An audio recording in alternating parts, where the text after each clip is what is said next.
नमस्कार जय जगन्नाथ सांग मैंने आशा करे समस्ते भलर थे।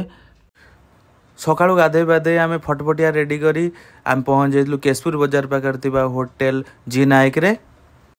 आम पूर्व पाखापाखि 50 ରୁ 60 जन भाई मानी सेठारे पहुँच जाइथिले। आम पहुँचला बेलू पाखापाखि प्रोग्राम स्टार्ट होउतला। सेतलकु साजन सार भी पहुँच जाइथिले। सेठारे आम पहुँची बहुत बहुत नुआ कैमेरा आम देखा पाइथिलु। सेठार साजन मैदान इन्फ्लुएंसर जी आसते सोनी रो बहुत किसी बुझे आमको सोनी रो टेक्नोलोजी विषय नुआ नुआ फीचर विषय जोटा कि भविष्य बहुत दरकार लगे आमको फ्यूचर रे वेडिंग इंडस्ट्री पाई। तापरे जहाँ से माने कही खाली कही नथिले से कैमरा भी शूट करी से माने देखैथिले कि केमिति एटा प्रैक्टिकल करा जीवो। खाली सेतिकी नुहे तापर ताकू एडिट करी भी देखैथिले से केमिति आम सेटा सत कहउछंती कि मिछ कहउछंती आ सेटा आमे भी किछि सिखिया को मध्य पाइथिलु।